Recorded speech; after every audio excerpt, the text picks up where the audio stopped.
오늘 이 시간에 주시는 살아계신 하나님의 말씀은 구약성경 창세기 3장 9절에서 15절의 말씀입니다. 우리 한 목소리로 압도합니다. 여호와 하나님이 아담을 부르시며 그에게 이르시되 내가 어디 있느냐 이르되 내가 동산에서 하나님의 소리를 듣고 내가 벗었으므로 두려워하여 숨었나이다. 이르시되 누가 너의 벗었음을 내게 알렸느냐 내가 내게 먹지 말라 명한 그 나무 열매를 내가 먹었느냐? 아담이 이르되 하나님이 주셔서 나와 함께 있게 하신 여자 그가 그 나무 열매를 내게 주므로 내가 먹었나이다. 여호와 하나님 여자에게 이르시되 내가 어찌하여 이렇게 하였느냐? 여자가 이르되 뱀이 나를 꿰므로 내가 먹었나이다. 여호와 하나님이 뱀에게 이르시되 내가 이렇게 하였으니 내가 모든 가축과 그의 모든 짐승보다 더욱 저주를 받아 배로 다니고 살아있는 동안 흙을 먹을지니라. 내가 너로 여자와 원수가 되게 하고 내 후손도 여자의 후손과 원수가 되게 하리니 여자의 후손은 내 머리를 상하게 할 것이요 너는 그의 발꿈치를 상하게 할 것이니라 하시고 아멘. 일본에서 화물 트럭을 운전하는 기사가 용변이 급했습니다.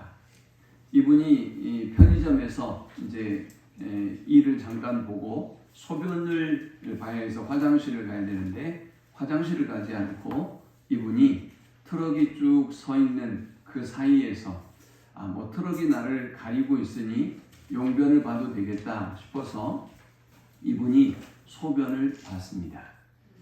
그걸로 끝났으면 괜찮았을 텐데 한참 시간이 지나고 이 사람이 고소를 당했습니다. 한 사람이 밥을 먹고 있다가 이 사람이 소변 보는 것을 본 겁니다. 기분이 나빴습니다. 사진을 찍어서 신고를 했는데 이 사람이 어떤 결과를, 어떤 처벌을 받게 되었을까요? 직장에서 해고를 당했습니다. 그가 직장에서 해고를 당한 이유가 뭐였느냐? 근무 태도가 불성실하다라는 것이었습니다. 정말 말도 되지 않는 것 같지 않습니까? 급해서 소변을 본 것뿐이고 그리고 또 다른 사람이 보는 앞에서 본 것도 아닙니다. 다른 사람들을 피해서 용변을 봤는데 그것을 발견한 사람이 있었고 하필 식사 시간이었고 불편한 마음을 끼쳤다. 그것이었습니다. 그러면 민사로 해결하거나 형사로 해결하면 되겠죠. 그런데 왜 직장에서는 그를 해고했을까요? 그 직장의 사무실이 그가 소변을 봤던 곳에 약 200m 정도 떨어진 곳에 위치해 있었습니다. 그것도 회사에 해를 끼쳤다고 본 것 같습니다. 그런데 일본에서 이런 사건만 등장하는 게 아니더라고요. 또 다른 사건이 있었습니다. 지금 일본에서 이슈가 되고 있는 두 사건입니다. 한 교장선생님이 무인 카페 같은 곳에서 돈을 지불하고 그리고 컵을 들고 커피를 빼 마셨습니다. 그런데 이분은 나중에 신고를 당했고 그리고 교장에서 면직 처리되었습니다. 그 이유가 뭘까요? 원래 컵이 대중소로 이루어졌답니다. 그런데 이 교장 선생님은 돈은 적게 내고 그리고 큰 온수의 컵을 갖다가 커피를 많이 내린 거예요. 이게 문제가 되어서 이 사람이 교사로서 양심적이지 못하다라고 하고 해고를 했다라는 것입니다. 무서운 일이죠. 우리가 상상할 수 없는 일입니다. 요즘 일본 사회에서 또 아주 핫 이슈로 떠오르고 있는 일들이 있는데 홍콩의 그 유튜브 채널을 운영하는 사람이 맨발이 아니라 흰 양말을 신고 일본의 시내를 활보하고 일본 사람들이 이렇게 대단한 사람들이다 라고 흰 양말을 보여줍니다. 걷기 전과 걷고 난 이후의 모습이 시내를 활보했음에도 불구하고 똑같습니다. 우리나라 같으면 아무리 시내여도 엉망진창일 텐데 말입니다. 어찌됐건 이것들을 바라봤을 때 일본 사회가 엄격한 규율을 가지고 있고 그 규율에 의해서 엄격하게 통제되고 있다라는 것을 보게 됩니다. 하나님이 세상을 하나님의 말씀으로 창조하시고 인간을 자기 형상대로 창조하시고 그리고 보시기에 심히 좋았더라 라고 말씀하셨습니다.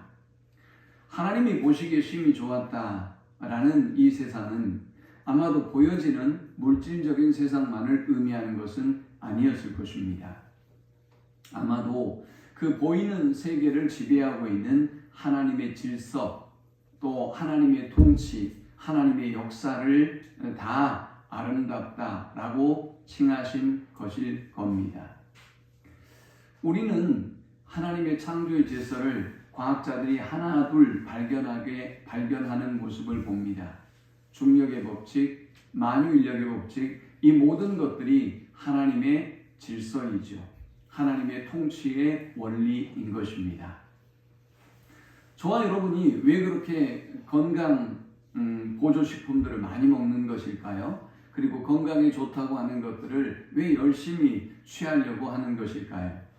나이가 들면서 여러분의 몸을 건강하게 만드는 질서가 무너지고 식습관이든 운동의 습관이든 그 질서가 무너졌기 때문에 이 질서를 복원하고 회복하고 퇴행을 늦추기 위해서 우리가 열심히 애를 쓰고 있는 것입니다. 하나님은 세상을 말씀으로 창조하셨고 보여지는 세상뿐만이 아니라 그 땅을 움직이고 그 땅을 통치하고 지배하는 그분의 질서도 아름답다 칭하셨습니다. 하나님은 인간을 창조하시고 인간에게 이 땅의 모든 것을 다스리고 정복하라고 말씀하셨습니다. 하나님은 그의 창조의 질서를 그의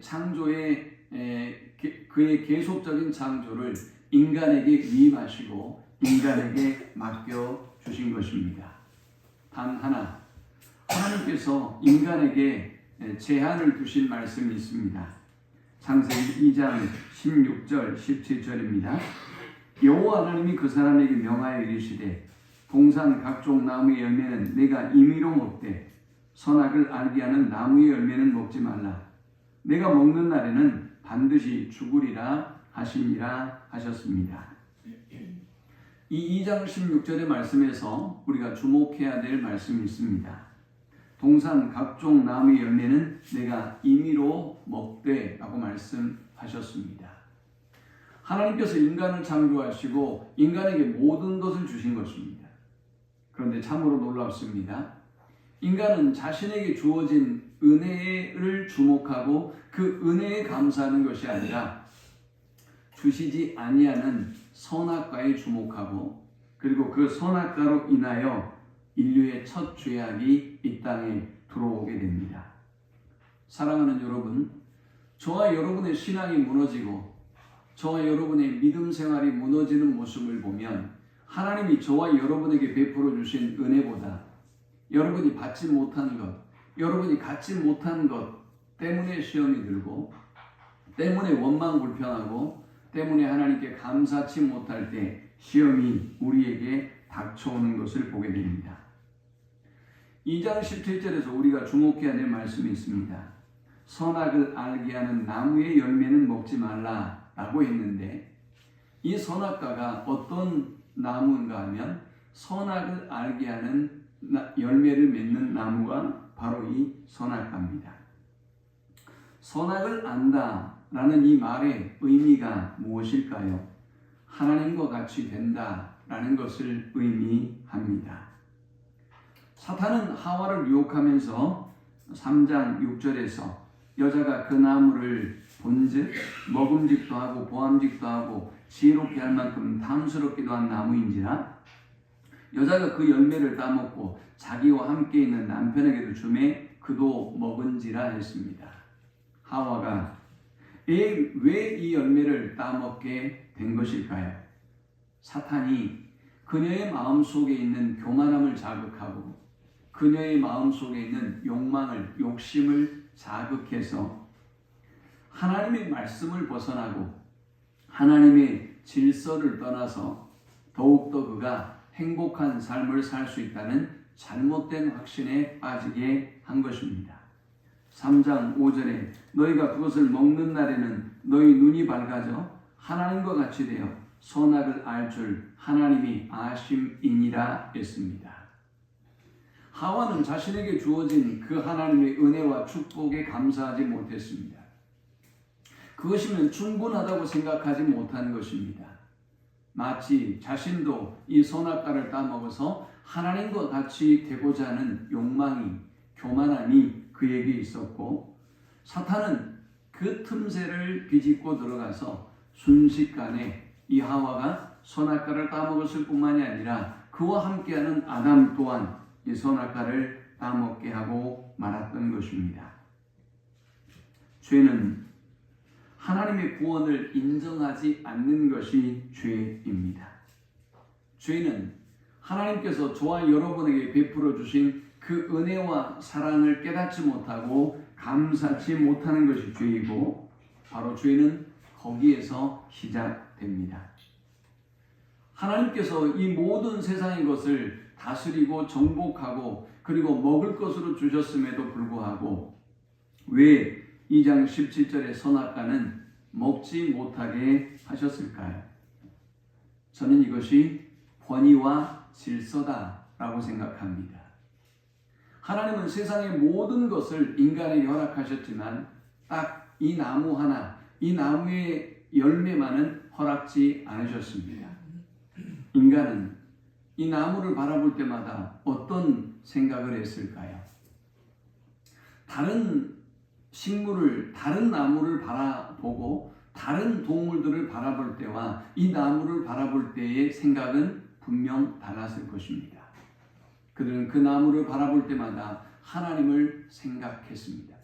아니, 생각할 수밖에 없습니다. 하나님이 그들의 창조주이시며 그들은 하나님의 피조물임을 기억했을 것입니다. 하나님이 모든 것을 허락하시고 또 허락하지 아니하실 수도 있는 권위자라는 사실을 그들은 그 선악과를 바라보며 기억하게 되었을 것입니다. 그들이 아무리 대단한 능력과 재능과 명예와 권세를 가지고 있어도 하나님 앞에 피조물에 불과하며 하나님의 말씀에 순종해야 될 존재임을 그들은 그 나무를 보면서 생각했을 것입니다. 그들은 이 선악과를 바라보면서 하나님의 질서를 생각했을 것입니다. 내 마음대로 내 뜻대로 행하고 싶었던 그들에게 이 선악과는 늘 우리가 사는 것이 하나님의 질서, 하나님의 계명, 하나님의 말씀에 순종하는 삶이어야 된다는 것을 선악과는 끊임없이 그들이 바라볼 때마다 아마 그들에게 말했을 것입니다. 사람들은 권위를 좋아하지 않습니다. 권위자를 좋아하지 않고 권위주의를 좋아하지 않습니다. 그러나 여러분, 만일 이 권위가 사라진다면 우리의 세상은 어떻게 되는 것일까요? 여러분이 만일 경찰관의 권위를 인정하지 않으면 어떻게 될까요? 교통경찰의 권위를 인정하지 않으면 어떻게 될까요? 제가 이렇게 많은 나라를 다녀보고 우리나라를 보면 우리나라와 외국과의 큰 차이가 뭔가 하면 공권력에 대한 두려움이 없다는 것입니다. 이것이 우리나라의 특징이에요. 여러분들이 만일 외국에 가셔서 혹이 우리나라 경찰관들 또 우리나라의 어떤 법을 집행하는 분들에 대해서 대하듯 외국에서 대하면 큰일 납니다. 잘못하면 총을 맞을 수도 있어요. 다른 나라들은 이 권위를 굉장히 중요하게 여기고 존중합니다. 그것은 국민이 부여한 힘이기 때문에 그렇습니다. 그들이 선하고 바른 삶을 살았기 때문이 아닙니다. 공공의 질서를 확립하기 위해서 국민이 부여한 힘을 그들이 갖고 있기 때문에 우리가 그 권위를 인정하고 그 권위를 따라야 하는 것입니다. 일본의 교장도 그래서 해고를 당했을 것입니다. 그 권위 때문입니다. 또 일본의 그 화물 기사도 별것 아닌 것 같지만 공공의 질서를 위하여 세운 그 규칙 때문에 해고를 당했을 것입니다. 하나님은 인간에게 모든 것을 다 허락하셨지만 이 나무를 바라보시고 이 나무를 바라보게 하시고 하나님의 권위를 인정하고 하나님의 통치와 하나님의 질서를 인정해야만 너희가 가장 자유로울 수 있다는 것을 말씀하고 싶었을 것입니다. 사람들은 하나님의 권위에서 벗어나는 꿈을 꿉니다. 내가 이 권위에서만 벗어나면 나는 완전히 자유로울 수 있다. 나는 마음껏 내가 원하는 것을 할 수 있다. 자유로운 삶을 살 수 있다라는 꿈을 꾸지요. 과연 그럴까요? 하나님의 말씀을 벗어난 인류가 만들어낸 재앙과 그리고 부자유함을 우리는 우리의 삶 속에 수없이 바라보게 됩니다. 아무리 빠른 기차도 열차의 레일을 떠나서는 결코 자유로울 수 없습니다. 아무리 빠르게 날을 수 있는 비행기라 할지라도, 멋있게 만들어진 비행기라 할지라도 그 항로를 이탈하는 순간 위험에 처하게 되는 것입니다. 하물며 하나님의 창조의 질서 속에 만들어진 인간이 하나님의 권위를 무시하고 하나님의 질서를 무시하게 될 때 우리의 삶은 혼란과 무질서와 부조리함과 그리고 다툼이 일어날 수 있음을 우리는 기억해야 할 것입니다. 로마서 13장에는 하나님이 권위에 대해서 어떻게 말씀하신가를 이렇게 설명하고 있습니다. 각 사람은 위에 있는 권세들에게 복종하라. 권세는 하나님으로부터 나지 않음이 없나니 모든 권세는 다 하나님께서 정하신 바라. 그러므로 권세를 거스리는 자는 하나님의 명을 거스림이니 거스리는 자들은 심판을 자취하리라 했습니다. 권위를 인정하게 될 때 우리는 그 질서 속에 살아가게 됩니다. 우리는 권위를 인정하게 될 때, 그 권위와 질서를 인정하게 될 때 그 권위와 질서 안에서 가장 자유롭고 행복한 삶을 살 수 있는 것입니다. 자, 그런데 이 하나님의 권위를 무너뜨린 역사상 가장 비극적인 사건이 오늘 3장에 등장합니다. 사탄은 하와의 마음 속에 이 권위에 대한 도전의 마음을 불어넣기 시작합니다. 하나님의 질서에 대한 그 반항심을 불어넣기 시작합니다. 사탄이 무작정 그렇게 하와의 마음을 흔들어 놓았을까요? 아닙니다. 인간의 마음 속에 자리하고 있는 그 교만을 사탄은 알고 있기 때문입니다. 인간의 마음 속에 있는 이 교만이 가장 넘어지기 쉬운 죄라는 것을 사탄은 너무나 잘 알고 있기 때문에 하와의 교만한 마음을 자극하기 시작합니다. 인간이 가지고 있는 욕망이 사탄이 가장 쉽게 넘어뜨릴 수 있는 죄악이기 때문에 사탄은 하와의 마음속에 있는 욕망을 자극해서 결국은 인류를 파멸에 이르게 만들었습니다. 3장 1절에 그런데 뱀은 여호와 하나님이 지으신 들짐승 중에 가장 간교하니라. 뱀이 여자에게 물어 이르되 하나님이 참으로 너희에게 동산 나무의 열매를 먹지 말라 하시더냐 했습니다. 여러분, 가장 중요한 것은 사탄이 여러분에게 말을 걸기 시작한다는 것입니다. 여러분이 사탄과 대화하는 것이 정상적이라고 생각하십니까? 사탄은 우리가 물리치고 멀리해야 될 대상이지 여러분이 친교하고 교제하고 대화를 나누려는 대상은 아닌 것입니다. 사도 요한은 사랑의 사도입니다. 그런데 그가 그럼에도 불구하고 문도 열어주지 말고 가까이 하지 말라고 하는 사람들이 있어요. 이단들입니다. 왜 그렇게 하라고 한 것일까요? 여러분이 사랑의 마음으로 그에게 물을 대접하고 먹을 것을 대접하고 이야기하다 보면 여러분이 원치 않지만 순식간에 여러분이 이단의 사상에 빠지기 때문인 것입니다. 하나님은 이 사탄이 이 하와와 속삭일 때 우리 역시 마찬가지로 하와가 사탄을 물리치고 우리가 이 사탄을 물리치기를 원하셨습니다. 그런데 놀랍게도 하와는 이 사탄과 대화를 하기 시작합니다. 그뿐만이 아닙니다. 대화를 시작하기 때문에 하나님의 말씀에 대한 분명한 신념, 분명한 믿음을 이제 사탄이 흔들어 놓기 시작합니다. 아주 교묘합니다. 하나님이 참으로 너희에게 동산 나무의 열매를 먹지 말라 하시더냐라고 했습니다.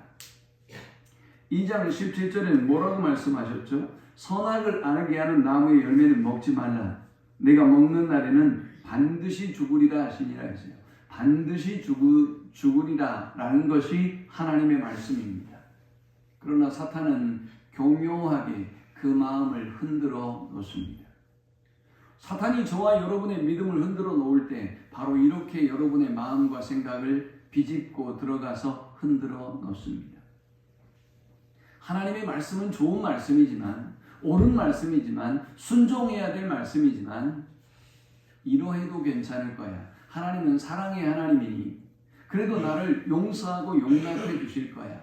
뭐 한 번쯤이면 어때? 라는 생각들을 끊임없이 우리 속에 불어넣어서 저와 여러분이 하나님과 멀어지게 만드는 것입니다. 뭐 한 번쯤 예배 안 하면 어때?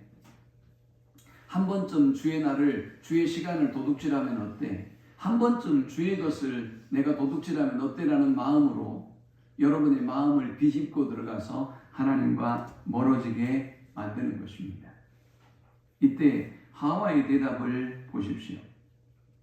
2절에 여자가 뱀에게 말하되 동산 나무의 열매를 우리가 먹을 수 있으나 동산 중앙에 있는 나무의 열매는 하나님의 말씀에 너희는 먹지도 말고 만지지도 말라 너희가 죽을까 하노라 하셨느니라 했습니다.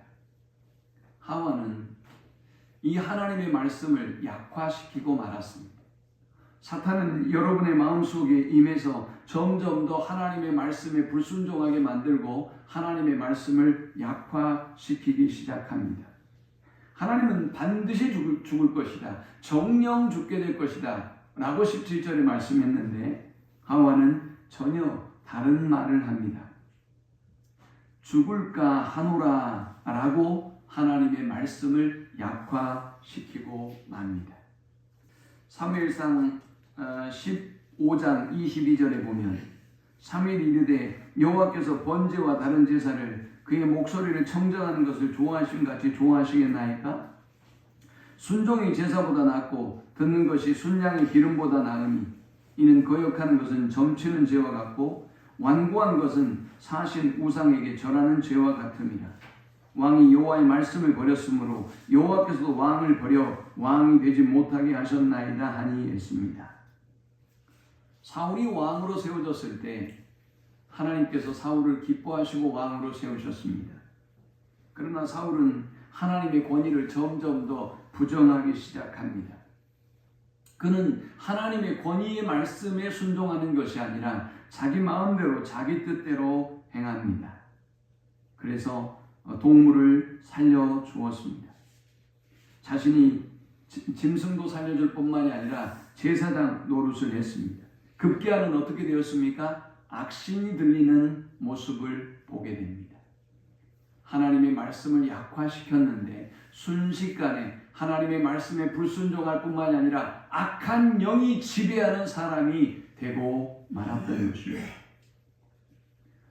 오늘 사랑하는 여러분, 저와 여러분의 마음속에도 사탄은 이렇게 끊임없이 하나님의 말씀을 약화시키고 하나님의 말씀을 있는 그대로 믿지 못하고 순종하지 못하게 만들어 놓습니다.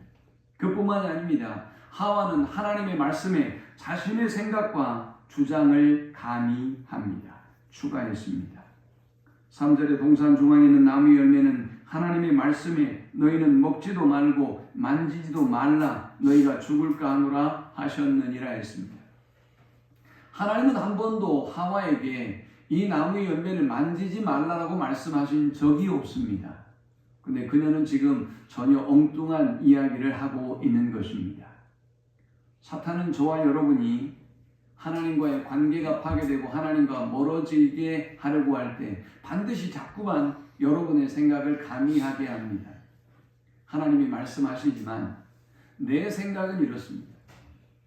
목사님은 말씀하시지만 현실을 알지 못하는 성경 속의 이야기만 하고 있습니다. 제 생각은 이렇습니다. 라고 자기의 생각을 추가한 것이죠. 왜 이런 생각이, 왜 이런 말이 하와의 입술을 통해서 나왔을까요? 먹지 말라 정령 죽으리라 라고 했다면 안 먹으면 됐어요. 관심을 가지지 않았으면 됐습니다. 그러나 하와는 끊임없이 이 나무에 대한 관심을 가졌던 것 같습니다. 아마도 그녀는 이 나무에 대한 관심이 하나님에 대한 반감으로 나타나고 작용했을 것입니다. 그리고 하나님은 얼마든지 허락하신 일이지만 그것도 못하게 하신 불의한 하나님이라는 생각을 갖게 되었고 하나님의 말씀에 불순종하게 되었던 것입니다. 하나님의 말씀에 여러분의 생각을 추가하고 하나님의 말씀을 약화시키기 시작하면 사탄은 그 틈을 놓치지 않습니다. 사절에 뱀이 여자에게 이르되 너희가 결코 죽지 아니하리라 거짓 선언을 선포해 버립니다. 결코 죽지 않을 것이다. 결코 죽지 않을 것이다. 라는 거짓 선언이 이제 하와의 마음을, 하와의 생각을 지배하기 시작합니다. 그리고 또 다른 유혹을 하죠. 5절에 너희가 그것을 먹는 날에는 너희 눈이 밝아져 하나님과 같이 되어 선악을 알 줄 하나님이 아심이니라. 이 죄를 범하면 뭔가 더 좋은 일이, 더 행복한 일이, 더 기쁜 일이 있을 것이라고 속삭이고 있습니다. 하나님과 같이 될 것이라고 속삭이고 있습니다. 여자는 드디어 이 사단의 유혹에 넘어가고 결국 이 열매를 따먹고 말았습니다. 6절에 여자가 그 나무를 본즉 먹음직도 하고 보암직도 하고 지혜롭게 할 만큼 탐스럽기도 한 나무인지라. 여자가 그 열매를 따먹고 자기와 함께 있는 남편에게도 주매 그도 먹은지라 했습니다. 여자가 이 사탄의 이야기를 듣고 그 나무를 바라봤습니다. 본 것이 문제입니다. 또 그렇게 그 사탄의 말에 의지해서 그 나무를 보았기 때문에 더욱더 먹음직하게 보였습니다. 더욱더 보암직하게 보였습니다. 더욱더 지혜롭게 할 만큼 탐스럽게 보였고 결국은 이 선악과를 따먹고 말았던 것입니다. 사랑하는 여러분, 이렇게 인류의 죄가 들어왔습니다. 이 죄는 인류에 어떤 피해를 가져오게 되었을까요? 이 죄가 도대체 왜 그렇게 문제인 것일까요? 이 죄는 먼저 하나님과 우리와의 관계를 파괴하는 파괴적인 힘을 가지고 있습니다. 9절에 여호와 하나님이 아담을 부르시며 그에게 이르시되 내가 어디 있느냐 이르되 내가 동산에서 하나님의 소리를 듣고 내가 벗었으므로 두려워하여 숨었나이다 했습니다. 하나님이 아담을 찾지만 하나님은 죄로 인하여 두려워서 하나님을 피하고 숨습니다. 사랑하는 여러분, 저와 여러분의 모습을 오늘 돌아보십시오. 하나님을 피하고 예배를 피하고 주의 종을 피하고 말씀을 피하고 기도 생활을 피한다면 오늘 여러분 안에 반드시 죄가 있습니다. 해결해야 될 죄가 있는 것입니다. 성도를 피하고 세상의 모임이나 사람을 더 기뻐한다면, 세상의 사람들을 더 기뻐한다면 저와 여러분 속에 죄가 있음을 우리는 기억해야 합니다. 하나님을 피하려는 마음이, 은혜의 자리를 피하려는 마음이, 말씀을 피하려는 마음이 우리에게 있다면 그것은 저와 여러분 안에 해결해야 될 죄가 있다는 것을 반증하는 것입니다. 죄가 왜 그렇게 위험하고 무서운 것일까요? 죄는 사람과 사람과의 관계를 파괴하기 때문에 그렇습니다. 아담이 하나님께 대답합니다. 아담이 이르되 12절에 하나님이 주셔서 나와 함께 있게 하신 여자 그가 그 나무 열매를 내게 줌으로 먹었나이다. 여호와 하나님 여자에게 이르시되 내가 어찌하여 이렇게 하였느냐? 여자가 이르되 뱀이 나를 꿰므로 내가 먹었나이다 했습니다. 하나님이 아담에게 어찌하여 이런 일이 벌어졌는지 물었더니 아담은 자신의 뼈 중에 뼈요 살 중에 살이라고 기뻐했던 하와를 향해서 이렇게 말했습니다. 하나님 당신이 나에게 주셔서 나와 함께 하게 하신 저 여자가 그 나무 열매를 내게 주었으므로 내가 먹었습니다 했습니다. 하와가 먹인 것이 아닙니다. 하와는 그냥 주었을 뿐입니다. 먹은 것은 자기 주체적으로 아담이 먹은 것입니다. 그러나 이 죄에 대한 책임을 하와에게 전가하고 있습니다. 아니 하와에게만 전가한 것이 아니라 하나님이 만드셔서 나에게 준 여자라고 하면서 하나님에게 그 책임을 전가하고 있습니다. 여러분, 은혜가 넘치는 사람은 항상 어떤 삶을 살든가요? 다 내 책임이라고 말합니다. 내가 잘못했기 때문이라고 말합니다. 그것이 국가의 문제이든 교회의 문제이든 가정의 문제이든 오늘 내 주변에서 일어나는 일이든 내 책임이고 내가 잘못했기 때문에 이런 고난과 어려움이 내게 임한다고 말합니다. 그러나 은혜 없는 사람들은 어떻든가요? 다 다른 사람 책임입니다. 대통령 책임이고 국회의원들 책임이고 민주당 책임이고 국민의힘 책임이고 목사님 책임이고 저 성도 책임이고 아내의 책임이고 남편의 책임이고 애들 책임이고 부모의 책임이라고 떠넘깁니다. 저와 여러분의 가정이 이런 모양이라면 어떨까요? 비참한 모습 아니겠습니까? 서로 간에 죄와 허물을 덮어주고 용서하고 포용하는 모습이 아니라 너 때문에 우리 가정이, 너 때문에 내 인생이 라고 하고 있다면 그것은 가정의 천국이 아니라 바로 지옥일 것입니다. 죄는 이렇게 인간과 인간 간의 관계, 사람과 사람과의 관계, 부부와의 모든 관계를 파괴합니다. 그뿐만이 아닙니다. 이 죄는 인간과 자연 간의 관계도 파괴합니다. 3장 18절에 땅이 내게 가시덤불과 엉겅퀴를 낼 것이라 내가 먹을 것은 밭의 채소인즉 내가 흙으로 돌아갈 때까지 얼굴에 땀을 흘려야 먹을 것이니 내가 그것에서 취함을 입었습니다.